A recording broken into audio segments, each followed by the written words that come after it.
season of Girls got fewer views than your Ferguson video. Really? Lena Dunham is the Barack Obama of Hollywood in the sense that she is a mediocrity who has been elevated to icon status because she plausibly represents false ideas that the left loves. They're exactly the same person. Her audience for the second season was not as big as our audience has been since we started Truth Revolt. Why then is she so famous? Why? I mean, I'm not on the cover of Vanity Fair, and I'm just as unattractive and dumpy as she is. And the reason is because they own the bigger culture. They own the echo chamber, and they can take someone like her who is not doing what we're doing, not getting as many views as we're doing, and turn her into this icon. And so when we are fighting Lena Dunham, what people don't understand is when you're fighting Lena Dunham, you're fighting principalities and powers. You're fighting the forces beyond that. So the same thing was true with the Batman movies that came out by Christopher Nolan. Yeah. When I mentioned that they were really conservative movies in a couple of Wall Street Journal articles, the internet exploded. I got an email a second. It was the top story on the internet, and I was relentlessly attacked. And my brother, who is as far to the left as I am to the right, called me up and said, "Why are they attacking you? You're obviously right." And I said, "Because they don't want anyone to know I'm right." See, it's more important that you don't know. We have won 3 smash mouth victories in the culture wars this year. I mean, enormous victories. Well, one of them is the failure of Barack Obama, which we had something to do with, but it was really handed to us on a plate. The other is something called Gamergate, which you probably, does anybody know what Gamergate is? We should talk about it. Yeah, one guy. All right, I'll come back to that. Huge victory. And the third was this Lena Dunham thing. The third was you guys taking down Lena Dunham. And the reason we won Gamergate, but if you go on Gamergate, may I talk about this for a minute? All right. Gamergate was a conspiracy of left-wing, especially feminist journalists, to attack video games for not being inclusive, not being feminist, not including transsexual characters, gay. I mean, and so if you brought out a video game, and remember, video games are a bigger business than Hollywood. They take in more money and get more views than most movies. That's right. When you bring out a video game, it would get bad reviews on the big sites. The sites, I'm a gamer, so I would go on and look at these sites, and it would just say, this is not a good game. They were caught by a group that called themselves Gamergate, hashtag Gamergate, because it was all on Twitter. And they basically took them down. They basically exposed them with the help of Breitbart.com, mostly. If you go on right now and Google Gamergate, all you will get is left-wing propaganda about it. All you'll get, I mean, the Wikipedia, it'll tell you, oh, it was this terrible thing that the right did to these people. So they own the echo chamber, even though the Gamergaters won the fight. I mean, it was a huge victory because they exposed them, they beat them back, they were just humiliated. But they're quietly, the left is quietly taking back that area of the culture. So Lena Dunham's fame is evanescent. It's something that they create outside of her accomplishments. 600,000 people are watching her shows, the same as are watching our videos lined up in a row. But they have the magazines, they have the television stations, they have the interviews to create what it is. So when we take her down, we're taking down all that stuff, and that's why it's important. I think something that normally just really depresses people really should just be looked at completely differently. The left owns the entire culture. They own all of music, all of television. They own radio. They own late-night comedy. They own university. They own everything. And it's still a 50-50 country. We don't have to move the ball 98 yards. We move the ball 2 yards, and it's over for them. And the main reason it's over for them, since we're talking about the culture, is this. People like conservative values. And when I say conservative values, I don't mean people like stories where deficit spending is at a certain percentage of revenues. People go to see movies where an individual, usually an individual man, has a gun, he's protecting a beautiful girl, and he's trying to escape from danger that's more powerful than he is. That is why we tell stories. It's the same story every time. The great irony for these people, if they had the ability to look at themselves in the mirror, there wouldn't be any leftists. But guys who are super pacifists and super leftists like Matt Damon or Jamie Foxx come out against guns, but you never would have heard of Matt Damon or Jamie Foxx if they hadn't been blowing guns and shooting everything alive in every single one of their movies. And so all of the things that we like about people, adventure, individuality, heroism, courage, the ability to act on your own. I said this a couple years ago here at the Romney speech. James Bond doesn't go on a mission armed with a harshly worded letter from the United Nations. He's got a Walther PPK, and he means to use it. And he's a well-dressed, competent, tough guy. And it must gall the left that no matter how hard they try, everything that people like about the end product is the essential conservatism of it, and that is such an unbelievable opportunity for us because we don't have to put a message on that message. That message is the message people want. Yeah, and you know, a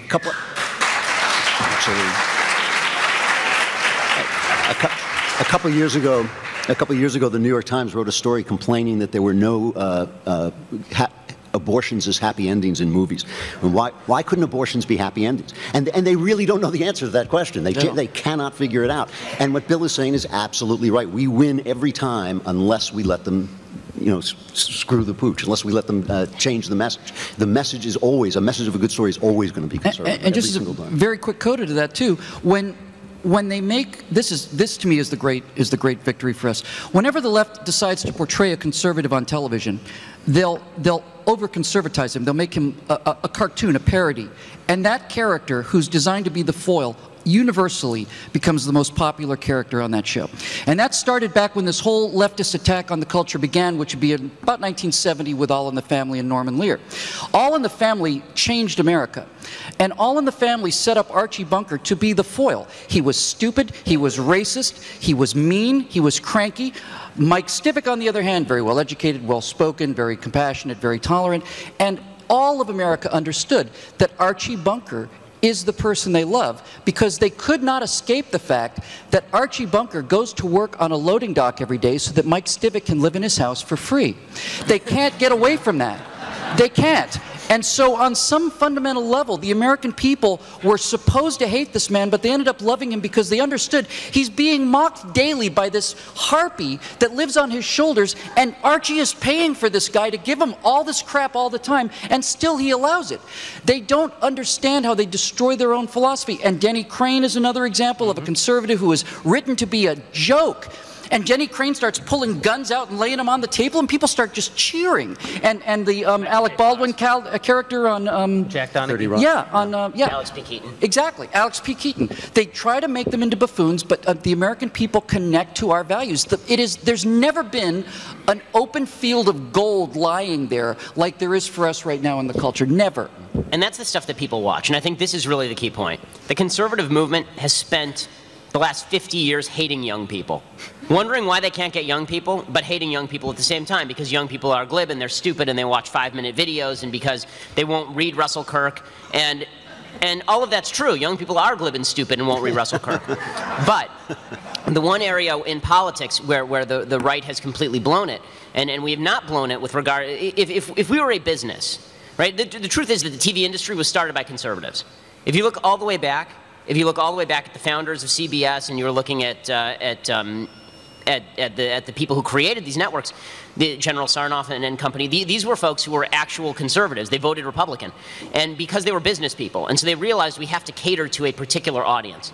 In your business, you cater to a particular audience. In the conservative political space, we ask, how do we sell our content to these people, instead of what do these people want to buy? And what young people want to buy is the same stuff that we all want to buy in our off hours, which is story and characters that we identify with. And this is where the left has made so much hay, because the one area, and I agree with Drew and Bill, that that storytelling is inherently conservative, because without a good and without an evil, there is no story. Right. And the left does not believe in good and evil, so they have to use the tropes that we have created for them. They make us evil, but they're still working within a framework that is our framework, this idea of a moral right and a moral wrong, and there's a good guy and a bad guy. That is inherently conservative, but what they've done that is so clever and insidious and dangerous is they have very effectively turned heroism into victimology. Meaning that the hero doesn't actually have to do anything, the hero just has to be victimized. Yeah. The hero just has to be something to whom something bad happened. Someone to whom something bad happened. And that's where we really have to fight back. And we have to fight back using all of their tools. We have to fight back using mockery. Yeah. We don't mock them nearly enough. We take them way too seriously. We act as though their arguments are worthy of an actual response, which they are absolutely not. And by the way, this is a place where, again, you know, when Ben says we're all asked frequently, everyone on this panel is asked frequently, you know, why don't we buy a network? And that's a multi-billion-dollar proposition. And frankly, some of our videos do better than things on networks anyway. The technology is moving toward us, not away from us. That, you know, as Ben said, that your TV and your internet will be the same thing within the next 5 years. But one place where we can make immediate inroads, and this is something that Drew's really forward-thinking about, is with sketch comedy. Because on the internet is built for sketch comedy. The attention span on the internet is like 3 minutes long. And, you know, a Saturday Night Live skit, well, at least the funny ones are about 3 minutes long.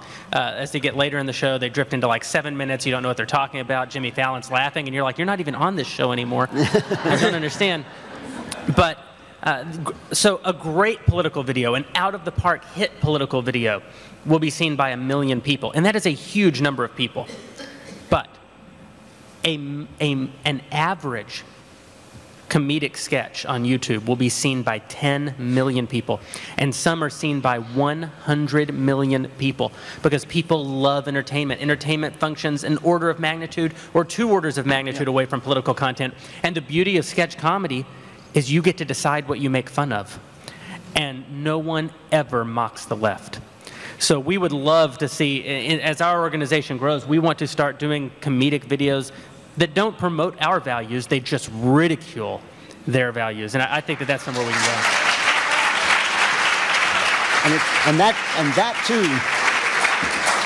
And that too, if you look, the two of the most successful guys doing this today are guys named Key and Peele, 2 black guys. They're great. And they are hilarious. And they don't have any political point of view, but it's all on our side as far as I'm concerned. I mean, it just mocks if the you sort want of to laugh later, assumptions of the left. Yeah. look up Substitute Teacher by Key and Peele. Oh, hilarious. The funniest thing in the world. Which, by the way, has been seen 70 million times on YouTube. Yeah. 70 million times. The point of all of this is that if we want to appeal to young folks, and young folks are who we're going to have to get, we're going to need to speak the language the young folks speak, and that is not the language of the Constitution or the Declaration of Independence. It's not the language of pamphlets, unfortunately. It's not the language of reading, because most of them can't read. They speak the language of entertainment and comedy, and by the way, that stuff shapes people's values significantly more than the conscious attempts to shape their politics. Of course. Because values underlie politics. Politics do not underlie values. That's right. Your politics are your politics because of the way you feel about the world. That's right. It's not that you shape your politics and then you decide how you feel about the world. And this is what Hollywood is in the business of doing. Hollywood is so great at this because what they're in the business of doing, and this is why they're so effective, is they create people you want to hang out with. That is what they get paid to do. You are willing to pay to hang out with these people, or you're willing to set your schedule so that you're going to hang out with this particular group of people every week at a given time, which you wouldn't even do for your own family, but you'll do for these folks who are written for TV.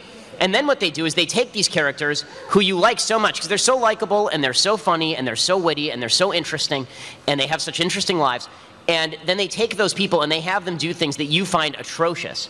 And then they say to you, okay, but you like that person. And so they do something atrocious? Well, maybe it's not atrocious because you like that person. Yeah. And it's insidious and it's tremendously effective. But this, you know, and this is a huge moment. When I said before that the failure of Barack Obama was a smash-mouth cultural victory, what I meant by that is reality tells a story too. And the story of Barack Obama, which is the first political story a lot of these young people have lived through, is this guy descending from heaven, you know, the light worker descending from heaven with hope and change, and turning out to be an absolute clown. And that story is going to get rewritten. It's going to get rewritten by the left unless we stop it, unless we keep that story alive, because that's the truth. They saw it happen, and they're ready to hear something new. What went wrong? They were sitting there worshiping this guy as he descended in that beam of light from Krypton or wherever the hell he was from. And they saw that he turned out to be a complete clown. You know, they don't want to hear that he's a Muslim super spy. You know, they don't want to hear that he's born in Kenya. All they need to know is that his ideas were wrong, and they were taught to worship a false idol. You know, and once they lived that story, and now we just have to tell it to them and make sure they don't forget it. And you're totally right about the clown point. That is the telling point, because Gerald Ford was destroyed by one video on SNL of a man bumping his head. Yep. That's right. Okay, Sarah Palin was destroyed by one video on SNL of Tina Fey saying that she could see Russia from her house. And by the way, if you poll young people today and ask young people, did Sarah Palin actually say that she saw Russia from her house? Virtually 100% of young people will say that Sarah Palin actually said not that she just saw young Russia people. from her house. I've spoken in rooms full of adult conservatives who think Sarah Palin actually said that. Right. She never said. If you don't know, Sarah Palin never said that she could see Russia from her house.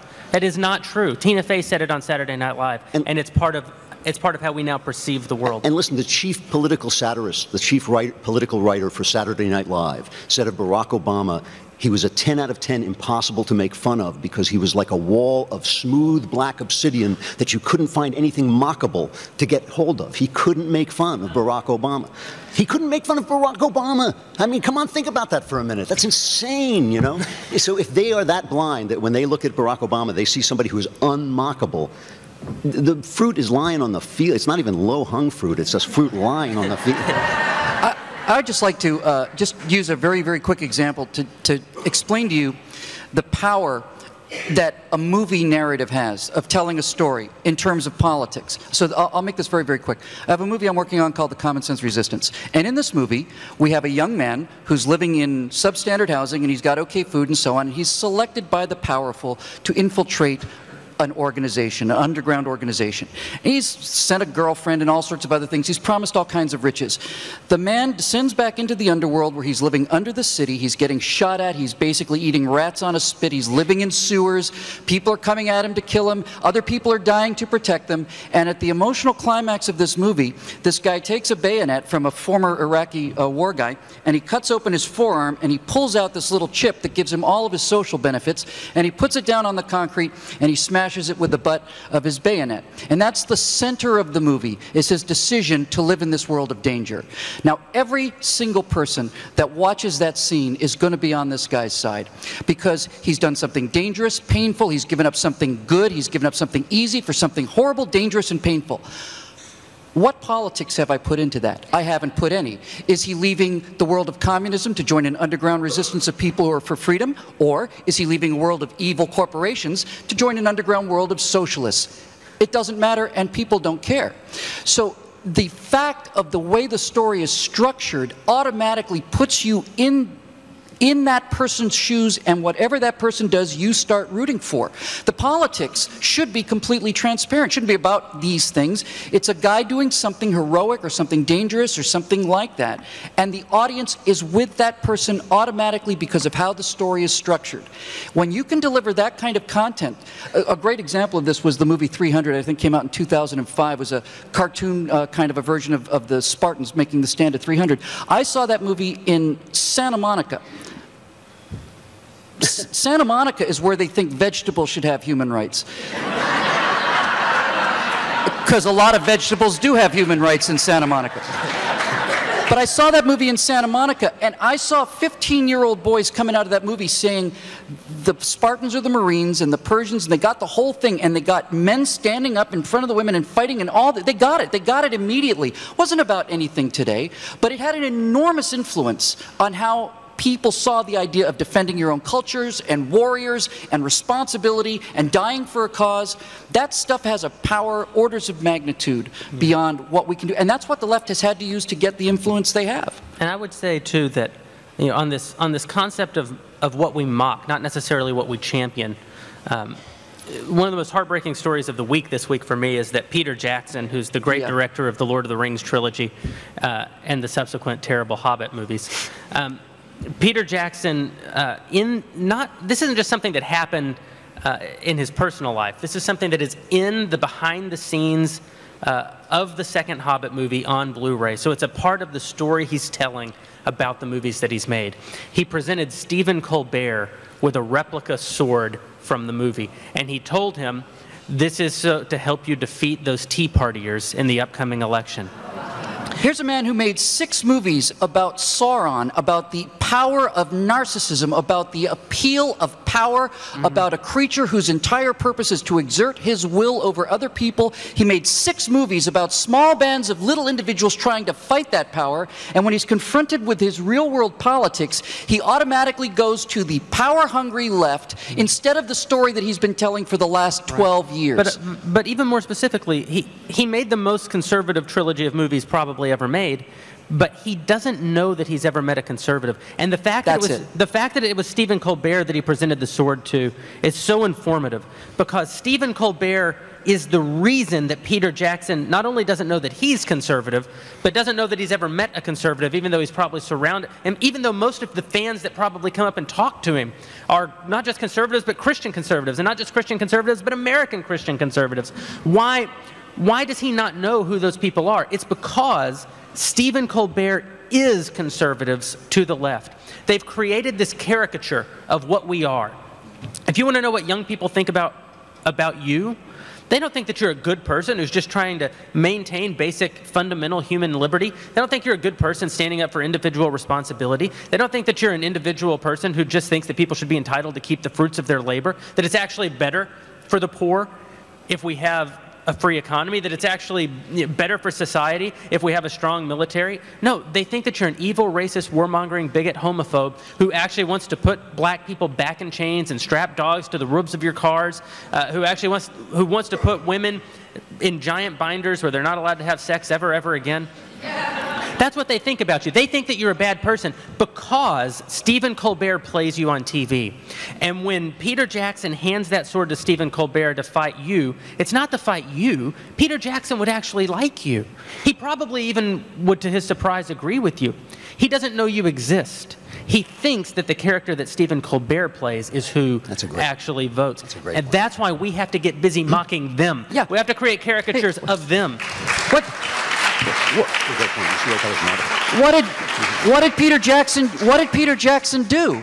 Peter Jackson handed Stephen Colbert a weapon. He said, here's a weapon for you to keep and bear at your home. Go stop the conservatives. And they don't even understand how far out of reality their philosophy is. And I think this is really the main point that we're all trying to get at here, is that even the leftists in Hollywood, when you get right down to it, are fundamentally basically conservative people. Right. They have to invent a cartoon that they can provide themselves with moral superiority above. I'm better than those awful people. And even their own actions in a vacuum are conservative actions. Here you go, Stephen Colbert. I'm going to give you a weapon so that you can go and fight the people who are fighting for your rights to keep a weapon. By the way, if Bilbo Baggins had had an AR-15, that movie would have ended much sooner. Much sooner. Well, we need to wrap up because, well, Ben, I'm sorry, I interrupted. Oh, yeah, no, not at all. I think that this is the essence of it, and that is we need to get into this space. Yep. You know, we have a panel every year about the culture at Restoration Weekend, and every other event you go to will have some sort of panel about the culture where people will sit and bitch and moan about the culture and how terrible it is and how it was better when everybody was walking uphill to school both ways and the Waltons was on TV and all of that. And by the way, I grew up on the Waltons. I mean, my parents actually used to, I grew up, Jeremy talked about the cultural forces that shaped him. I grew up on 1776, the musical, and the Waltons. And old like Gershwin musicals. I mean, that's what I grew up on. But instead of complaining about it, there are only two things that we can do. One is focusing on taking down the cultural figures like Lena Dunham, which involves taking down all the people who defend Lena Dunham, which I think was the greatest kind of switch in Time. Time magazine originally came out and defended Lena Dunham. For those who didn't know the rest of the story, Jeremy kind of did the setup, but we didn't do the conclusion of the story.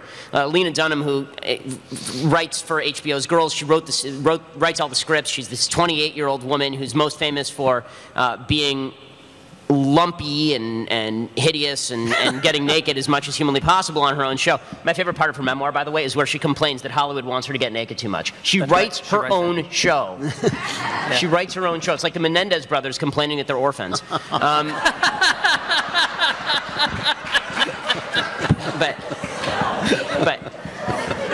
But anyway, Lena Dunham, it turned out that in her memoir, if you were here last night, I talked about this briefly. Lena Dunham in her memoir had a bunch of sections about sexually abusing her sister.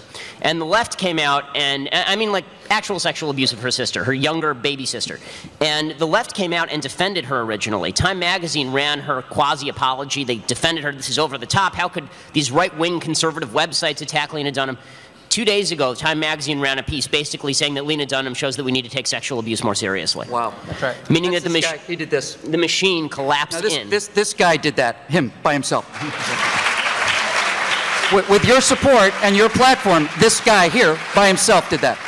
And just to show you, the reason these people are winning is not because they're beating us. They're winning because we're not on the field. Right. It's not like we're out there getting defeated by these clowns. These people can't open a jackknife. We're losing because we're not on the field. And they have to keep us off the field in order to keep winning. We put 5 guys on that field, well, 4 anyway, and again, it's game over for these people because they have to own everything. It's like the end of the Emperor's New Clothes. You don't need everybody in the parade to say, hey, you know what, he is naked. You need one person to point out that this is all a bunch of nonsense in a way that people understand, and the entire thing comes down. It's just that simple, and it's just that important. So if we take down their machine, and then we create a new machine, which is what we started with here. If we create that new machine, if we get into the business of mocking them relentlessly, George W. Bush will be a punchline for the rest of time. He will. The left made George W. Bush, who was a good man fighting a valiant war. They turned George W. Bush into a punchline, and he will be for the rest of his life. And that's what the left accomplished. If we don't get into the business of doing that, we're going to lose. And we can complain about it, but we are. And if we do get into that business, there's no way that we can't win. Because the field is wide open. I mean, it's wide open. There is no defense to this. They can't, it doesn't even occur to them. The thing that's so stunning about Lena Dunham's story is that she wrote this as a 28-year-old in her book and never expected anybody to even find it or bother with it or even be mildly troubled by it. And you know what? She was right. Because until Kevin Williamson at NRO or we picked it up, there were literally dozens of reviews. Nobody mentioned any of this, any of it. Because she is one of the people who they've classified as an idol. They've put her, she is in the star-making machine. Yeah, a black wall of obsidian beyond mockery. Exactly. And so our job is to tear down that wall, for lack of a better